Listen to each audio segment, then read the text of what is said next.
The history of the world is most often told by those who controlled the presses, the libraries, and the power to decide which stories would survive and which would fade into silence.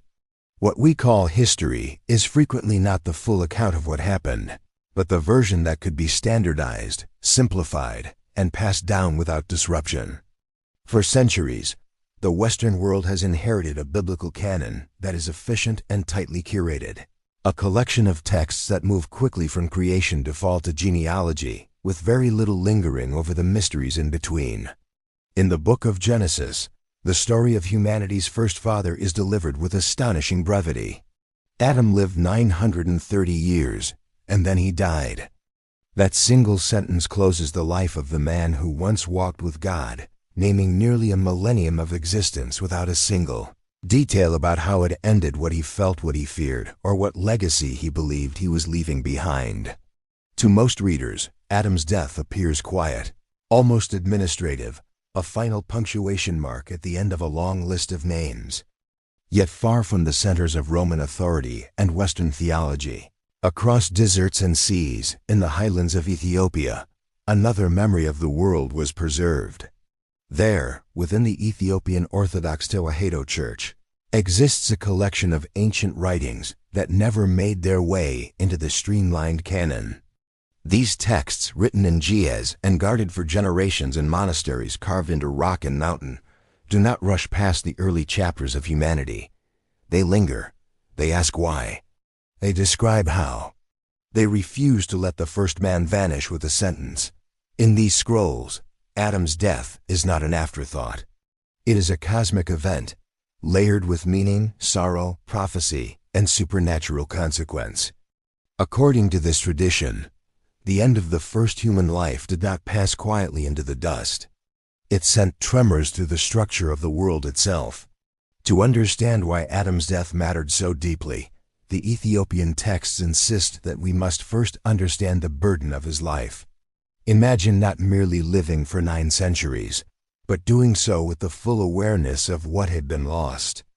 Adam, according to these scrolls, was not simply a long-lived patriarch passing his days in relative ignorance, like those who came after him. He was unique in all of human history, because he alone remembered Eden not as a story, but as an atmosphere. Before the fall, Adam and Eve were not clothed in woven fabric or animal skins. They were clothed in light itself. Their bodies were said to be luminous, transparent, suffused with divine radiance that reflected the glory of their Creator. They did not merely believe in God. They lived within His presence as naturally as breathing.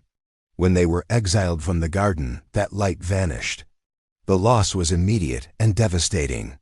For the first time, Adam felt the resistance of the world against his skin. His body became opaque, vulnerable, subject to injury and decay. The Ethiopian manuscripts describe this transformation not as a metaphor, but as a physical trauma. Adam could see the difference when he looked at himself. Every wrinkle, every ache, every slow weakening of his frame over centuries served as a constant reminder of a single act of disobedience. His body itself became a testimony against him, a living record of failure that he carried day after day. Life outside Eden, according to these texts, was not simply harder. It was hostile. The ground no longer cooperated with human hands. Where fruit had once come freely, now thorns and thistles resisted every attempt at cultivation. The animals that had once recognized Adam's authority no longer bowed. Some fled, some hunted. The harmony of creation had fractured, and Adam stood at the center of that fracture, knowing that he had been its gateway. The Ethiopian tradition emphasizes that Adam's long life was not a reward. It was a prolonged penance. Each additional year was another year of remembering what the world had been and knowing that it was gone because of him. This awareness set Adam apart from every generation that followed. His children and grandchildren inherited a broken world, but they never tasted the unbroken one. Adam alone remembered the air of Eden, the sound of God's presence, the effortless communion between heaven and earth. That memory, according to the scrolls, haunted him. He carried it like a wound that never healed. The text portrays him not as a distant patriarch, but as a grieving exile, living century after century with the knowledge that death itself had entered the world through his hands. In the Ethiopian manuscripts, death is not presented as a single moment for Adam. It unfolds in layers, each one compounding the tragedy of the last. The first death occurred long before his body failed. It happened the moment he ate the fruit. This was the spiritual death, the severing of the invisible bond that connected the human soul directly to the divine presence. Adam continued to walk, speak, and labor, but something essential within him went dark. The intimacy he once knew was replaced by distance. Prayer became effort. Memory replaced experience. This death, the scrolls suggest, was the most profound of all, because it redefined what it meant to be human. The second death was relational, and it unfolded within Adam's own family. The murder of Abel is described in the Ethiopian texts with an emotional weight that Genesis only hints at. Because no human being had ever died before, Adam and Eve had no framework for understanding what they were witnessing. When Abel fell, they did not recognize death. They saw their son lying still, his body cooling, the color slowly draining from his face, but they believed he was asleep or ill. The scrolls describe them sitting beside him for days, calling his name, waiting for him to wake, refusing to accept what their eyes could not yet comprehend. It was only when they saw the birds of the air descend and fight over his remains that understanding broke through their denial. Horror followed comprehension. They realized that this was not temporary. Their son was not returning. In that moment, Adam and Eve grasped the full consequence of their choice. Death was no longer an abstract judgment spoken by God. It was a presence in their own family. They buried Abel in the earth, and as they covered him with dust, they understood that they had passed this fate on to their children. The scrolls portray this moment as the collapse of innocence not just for humanity, but for Adam himself. He had introduced death into the world, and now it had claimed his own blood. As centuries passed, the third death approached slowly but relentlessly. Adam's body, once radiant, became a living record of the world's suffering. His bones ached under the weight of time. His strength faded. His heart grew heavy with the knowledge that he was the gatekeeper who had opened the door to corruption. The Ethiopian texts describe his physical decline not as an ordinary aging process, but as a symbolic unraveling. His body mirrored the decay of creation itself. The closer he came to the end of his life, the more acutely he felt the responsibility he carried for the condition of the world. As Adam approached his 10th century, he did something that revealed how deeply he still understood the spiritual structure of reality. He did not prepare a simple grave. He did not ask to be buried wherever he happened to fall. Instead, he summoned his son Seth and directed him to a specific place known in the Ethiopian tradition as the Cave of Treasures. This cave was located on the side of a holy mountain near the borders of Eden, a liminal space between what had been lost and what still might be restored. According to the scrolls, this cave would become the first church, the first library, and the first royal treasury of humanity. Adam instructed Seth that his body was to be treated with reverence, embalmed with holy spices gathered from the mountain. But the care of his remains was not the most important part of his instructions. Adam revealed to Seth a secret he had carried since the day of his exile. When he was expelled from the garden, he had managed to take with him 3 specific items: gold, frankincense, and myrrh. These were not random objects or sentimental keepsakes. In the Ethiopian tradition, they were tokens of Eden itself, substances saturated with symbolic meaning. Adam commanded that these treasures be placed in the cave alongside his body and guarded at all costs. He told Seth that these items were not meant for their generation or even the generations immediately following. They were a prophecy in physical form. Adam foresaw that the world would sink deeper into darkness, that humanity would drift further from the light it had lost. But he also foresaw a moment of restoration. According to the scrolls, Adam predicted that one day far in the future, these treasures would be taken from his resting place and presented to a king who would be born in a cave, a king who would restore the light that Adam had lost. In this way, the Ethiopian texts draw a direct and deliberate line between the dawn of humanity and the birth of Christ, embedding that connection in the very last actions of the first man. As his strength faded, Adam gathered his descendants around him.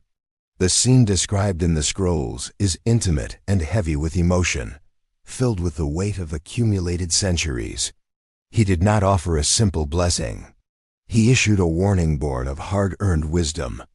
He addressed the tribes that had descended from Seth and urged them to remain on the holy mountain, to live set apart from the descendants of Cain who dwelled in the valley below.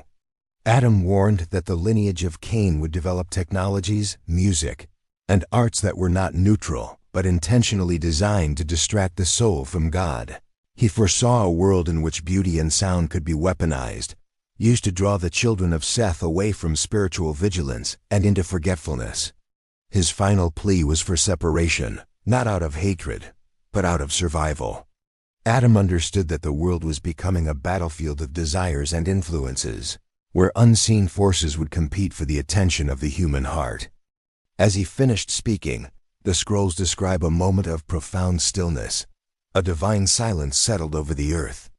Adam closed his eyes, and for the first time in history, a human heart ceased to beat. The year, according to the Ethiopian reckoning, was the 930th year of the world.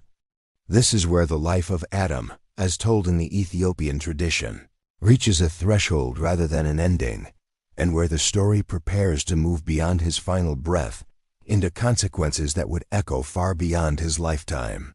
After the first human heart fell silent, the world did not simply move on. According to the Ethiopian scrolls, Adam's death marked a rupture in the rhythm of creation, a moment when the earth itself seemed to pause, as if unsure how to continue without the one who had first given it names. His body was carried, as he had commanded, to the cave of treasures on the holy mountain near the borders of Eden. There, his remains were treated not merely as those of a dead man, but as a sacred trust. The spices of the mountain were prepared, and his body was laid to rest alongside the gold, frankincense, and myrrh that had come from the garden itself. The cave was sealed, not as a tomb meant to be forgotten, but as a place of memory, prophecy, and expectation. In the Ethiopian tradition, this cave became far more than a burial site. It was understood as the first sacred space on earth after Eden, a place where heaven and earth still brushed against one another. The descendants of Seth guarded it with reverence, passing down the knowledge of its contents through carefully preserved oral and written traditions. Adam's body, resting among the treasures of Eden, became a silent witness to the unfolding of human history. His bones lay waiting while generations rose and fell, while the world outside the mountain grew louder, more complex, and more divided. One of the most persistent questions raised by readers of Genesis is the fate of Eve. In the Western canon, she appears vividly at the beginning of the story and then recedes into near silence. She is present at the fall, at the birth of her sons, and then she disappears from the narrative without explanation. There is no record of her death, no account of her final words, no grave. The Ethiopian tradition does not treat this absence as an oversight. Instead, it offers a deliberate and theologically rich interpretation of her silence. According to these scrolls, Eve's ending was intentionally left veiled because of what she represents. Adam, in this symbolic framework, embodies law, consequence, and judgment. His story is marked by accountability and by the weight of responsibility for the entrance of death into the world. Eve, by contrast, embodies continuity and promise. She is the bearer of life, the one through whom the future would come. The Ethiopian texts suggest that Eve lived on after Adam's death, continuing to guide the family of Seth, teaching them what she remembered of Eden and helping them maintain a fragile connection to the world that had been lost. In this tradition, Eve becomes a living bridge between eras. She had known the garden, yet she walked in the fallen world. She carried grief, but also hope. Some manuscripts suggest that she was eventually laid to rest beside Adam in the Cave of Treasures, reunited with her husband in death as she had been in life. Other texts leave her fate deliberately unresolved. This silence serves a purpose. It keeps the reader's attention fixed not on her death, but on the promise spoken over her at the beginning of the story, that the seed of the woman would one day crush the head of the serpent. Eve's story remains open-ended because, in a sense, her legacy is still unfolding. While Adam's body rested in the cave and Eve's memory lingered among the living, the world outside the holy mountain continued to change. The division Adam warned about deepened. The descendants of Cain advanced rapidly in craftsmanship, music, and city building. They developed tools and instruments that reshaped human experience, amplifying sound, beauty, and productivity. The Ethiopian scrolls do not condemn these developments outright, but they frame them as spiritually dangerous when detached from reverence for God. Technology and art, in this telling, become forces that can either reflect divine order or obscure it, depending on the heart of those who wield them. The children of Seth, meanwhile, struggled to maintain separation. Drawn by curiosity, desire, and the allure of what lay in the valleys, many descended from the mountain. The boundaries Adam had pleaded for began to erode. With this erosion came violence, corruption, and a gradual forgetting of the sacred history preserved in the Cave of Treasures. The memory of Eden dimmed. Humanity multiplied, but wisdom did not keep pace with numbers. According to the Ethiopian texts, the world began to fill not only with people, but with noise, ambition, and spiritual confusion. As generations passed, the weight of human corruption grew so heavy that the earth itself cried out. This sets the stage for the next great turning point in the story, the flood. In the Western biblical account, the flood is a judgment and a reset, a cleansing of a world that had become irredeemably violent. The Ethiopian tradition agrees, but it adds a striking and intimate detail. When Noah was commanded to build the ark, he was not only instructed to preserve living creatures, he was also commanded to preserve memory. According to these scrolls, Noah was told to take the coffin of Adam onto the ark. The remains of the first man were not to be left behind in the cleansing waters. As the fountains of the deep broke open and the rain fell for 40 days and nights, the bones of Adam floated safely within the vessel.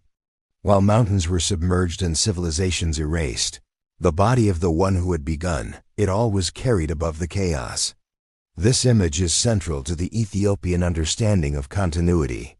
Even in judgment, God preserved the thread that connected the end of the old world to the beginning of the new. After the waters receded and the ark came to rest, humanity emerged into a cleansed but fragile world. Noah's sons began the task of repopulation, and once again, history branched outward. It was at this point, according to the Ethiopian texts, that a final mission concerning Adam's remains was revealed. Noah's son Shem was chosen for this task. Guided by an angel, Shem was instructed to take the body of Adam from its temporary resting place and carry it to the center of the earth. This journey was not geographical alone. It was deeply symbolic. The place Shem was led to was known as the place of the skull. In the ancient Ge'ez texts, this location is identified as Golgotha. The Ethiopian tradition holds that Adam was buried precisely where the cross of Christ would one day stand. This detail transforms the landscape of redemption into a deliberate design. The first death and the final victory over death are anchored to the same ground. The placement of Adam's remains at Golgotha reframes the entire narrative of human history. It suggests that from the very beginning, the arc of redemption was not improvised but planned. The dust of the first man rested in the soil that would one day receive the blood of the Savior. The Ethiopian scrolls teach that when Jesus was crucified and the spear pierced his side, the blood and water that flowed down did not vanish into the earth at random. They trickled through the cracks of the ground and touched the skull of Adam. In this image, the last Adam washes the first Adam in his own blood, completing a cycle that began in Eden. This idea is almost entirely absent from Western theology, yet it has been preserved with care in Ethiopian tradition for nearly 2,000 years. It is not presented as a poetic metaphor, but but as a theological truth embedded in sacred geography. Redemption, in this telling, is not abstract. It is physical, historical, and rooted in the earth itself. The place where humanity fell is the place where humanity is restored. The Cave of Treasures, too, continues to echo through this narrative. The gold, frankincense, and myrrh that Adam preserved did not remain hidden forever. The Ethiopian scrolls connect these items directly to the gifts brought by the Magi to the infant Christ. According to this tradition, the wise men were not guided by vague symbolism alone. They were fulfilling a prophecy spoken by Adam himself. The treasures that once rested beside the bones of the first man were presented to the child who would reverse the consequences of the fall. Gold, the symbol of kingship; frankincense, the symbol of priesthood; and myrrh, the symbol of death and burial, converge in both stories. Adam's final act becomes a seed planted in history, blooming centuries later in a cave not far from where he had first been laid to rest. The Ethiopian tradition insists that these connections are not coincidences. They are the architecture of a story that spans from creation to incarnation. Why, then, were these details left out of the Western canon? The Ethiopian texts do not answer this directly, but their very existence suggests an uncomfortable truth. Not all sacred memory was considered convenient. Some stories complicate theology. Some blur the clean lines between myth, history, and mystery. The streamlined narrative of the West leaves little room for sacred objects passed through millennia, for bones carried through floods, or for blood reaching backward through time. Yet for the keepers of these scrolls, complexity was not a flaw. It was evidence of depth. As the centuries passed, Ethiopian monks guarded these traditions in isolation, copying manuscripts by hand, teaching them orally, and embedding them in liturgy and art. While empires rose and fell elsewhere, these stories survived in caves, mountain churches, and hidden libraries. They were not meant for mass consumption. They were preserved for those willing to listen carefully and sit with mystery. The story of Adam, as told in these scrolls, does not diminish human responsibility. If anything, it intensifies it. Adam is not portrayed as a distant mythological figure, but as a man whose choices reshaped reality. His grief, his warnings, and his final acts all underscore the seriousness of being human.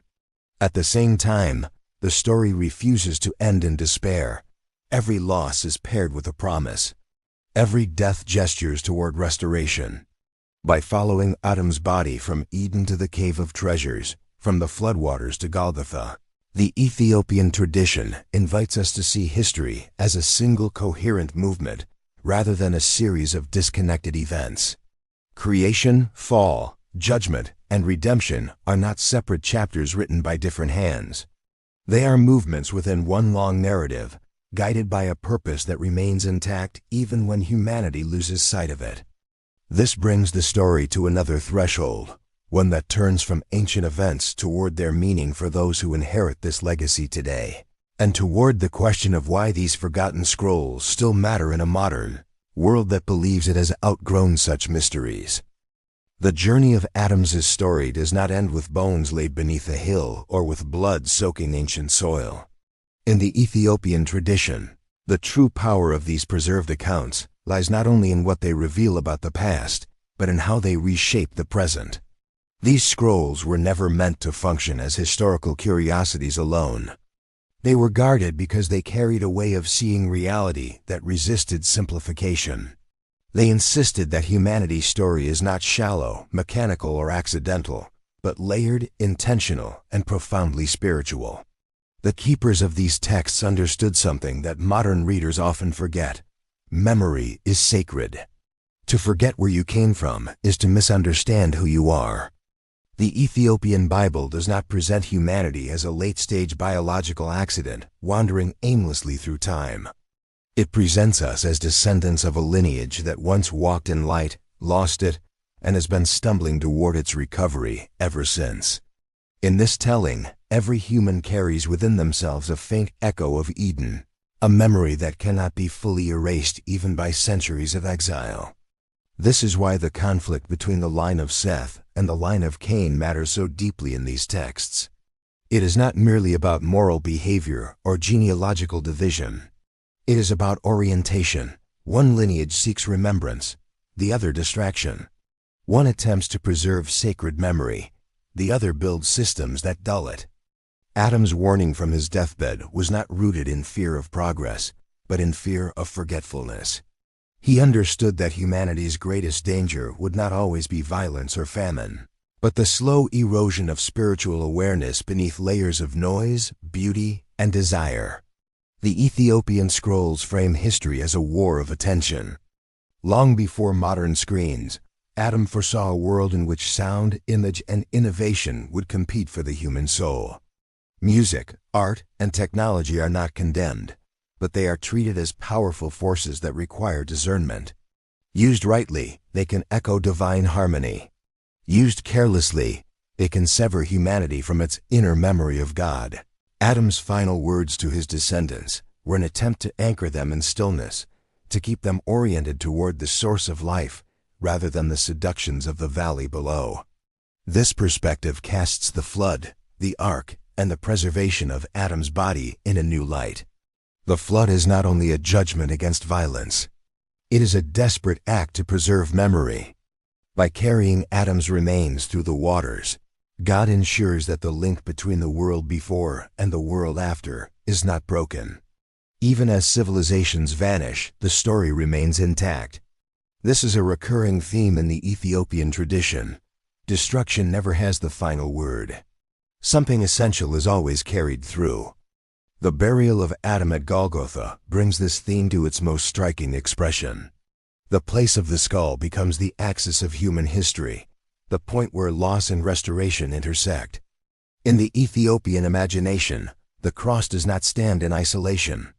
It is planted in soil already heavy with meaning. When Christ's blood reaches Adam's bones, the story closes a circle that began with dust shaped by divine hands. Death enters the world through Adam, and life floods back through Christ. The geography itself becomes theology. This vision challenges the modern tendency to separate the spiritual from the physical. In these scrolls, redemption is not abstract. It is embodied. It touches bones, earth, blood, and breath. Salvation is not merely about belief. It is about restoration at every level of existence. The Ethiopian Bible insists that God works through matter as much as through spirit, that history itself is a vessel for divine intention. The Cave of Treasures remains a central symbol in this worldview. It represents the idea that not everything sacred is immediately visible. Some truths must be hidden to survive. Gold, frankincense, and myrrh, resting beside Adam's body for generations, reflect a patience that modern culture rarely practices. These treasures waited centuries to fulfill their purpose. Their value was not diminished by time or obscurity. In fact, their concealment was what preserved their meaning. When the Magi arrived bearing those same gifts, the Ethiopian tradition sees this not as coincidence, but as convergence. Foreign kings, guided by a star, unknowingly participated in a story spoken at the dawn of humanity. The treasures passed from Adam's tomb to Christ's cradle form a bridge between loss and hope, between the first exile and the beginning of the return. In this telling, the incarnation is not a sudden divine intervention, but the long-anticipated fulfillment of a promise whispered through generations. Why does any of this matter now, in a world shaped by science, speed, and skepticism? Because the Ethiopian scrolls remind us that meaning cannot be mass-produced. The most important truths are often preserved on the margins, protected by communities willing to endure obscurity rather than compromise depth.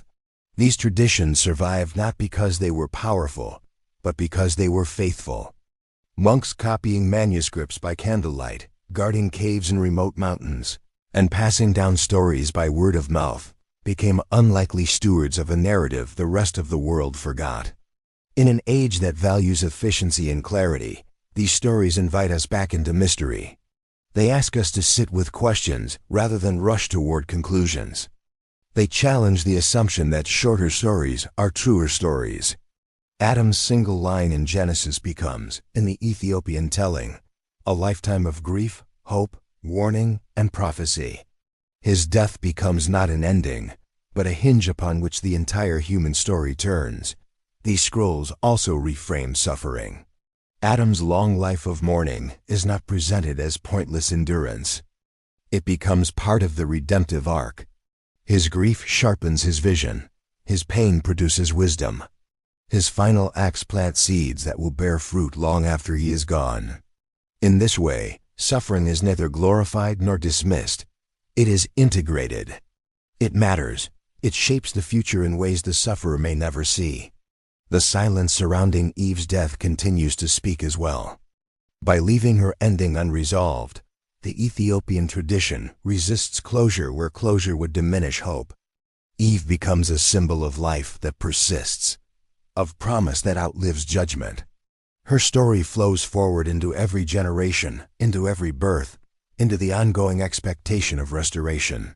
The seed of the woman is not confined to a single moment. It unfolds across history. Taken together, these narratives form a worldview in which humanity is neither abandoned nor idealized. We are fallen but remembered, broken but tracked, exiled but not forgotten. The Ethiopian Bible insists that God has been walking with humanity through every chapter, not merely intervening at select moments, but weaving purpose through loss, failure, and time itself. As we stand at the end of this retelling, the question is no longer whether these stories are comfortable or convenient. The question is whether they are true in the deeper sense of the word, true enough to reorient how we see ourselves, true enough to remind us that history is not flat, that the past still speaks, and that the ground beneath our feet carries more meaning than we often imagine. From the light that once clothed the first humans, to the cave that hid sacred treasures, to the hill where blood touched ancient bones, the story of Adam is not merely about how humanity fell. It is about how carefully the path back has been prepared. The keepers of these scrolls in the monasteries of Axum and Lalibela understood that some flames are meant to burn quietly, protected from the wind, until the moment they are needed again. As we close this chapter of Tribes and Scrolls, we are reminded that the most important parts of the story are often the ones hidden in plain sight, waiting for a generation willing to listen, to remember, and to rediscover what was never truly lost.